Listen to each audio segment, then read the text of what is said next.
সিরাজগঞ্জের রায়গঞ্জে জাতীয় মৎস্য সপ্তাহ পালন উপলক্ষে বর্ণাঢ্য র্যালি, আলোচনা সভা ও পুরস্কার বিতরণ অনুষ্ঠিত হয়েছে।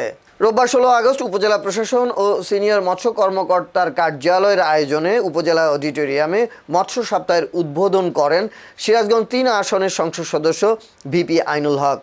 এতে সভাপতিত্ব করেন উপজেলা সিনিয়র মৎস্য কর্মকর্তা শরীফুল ইসলাম। এই মৎস্যজীবী দলের সাধারণ সম্পাদক মেহেদী হাসান ফরিদের সঞ্চালনায় অনুষ্ঠানে আরও উপস্থিত ছিলেন রায়গঞ্জ উপজেলা বিএনপির সাবেক সভাপতি শামসুল ইসলাম, সলঙ্গা থানা বিএনপির সাবেক সাধারণ সম্পাদক আব্দুল আলিম সরকার, পৌর বিএনপির সভাপতি হাতেম আলী সৌজন, রায়গঞ্জ উপজেলা পরিষদের বিভিন্ন দপ্তরের কর্মকর্তা কর্মচারী বৃন্দ সহ বিভিন্ন ইউনিয়ন থেকে আগত মৎস্য চাষী বৃন্দ।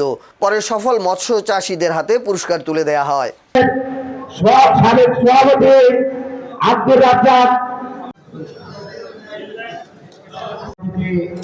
জনাব ভিপি আইনুল হক ভাই, এই প্রতিপাদ্য বিষয় সকল সলঙ্গা থানা বিএনপির নেতৃবৃন্দ, সকল পর্যায়ের নেতৃবৃন্দ, সাংবাদিক ভাইয়েরা, আমার মৎস্যজীবী ভাইয়েরা, সবাইকে আমার দলের পক্ষ থেকে আমি অভিনন্দন জানাই। আমরা জানি যারা সুফল ভোগী চেষ্টা করছে, উনি নিজের গাড়ি চাপ করেন, নিজে হেঁটে হেঁটে অফিসে যান, উনি রাস্তায় দাঁড়িয়ে থাকেন সাধারণ গাড়ির মতো।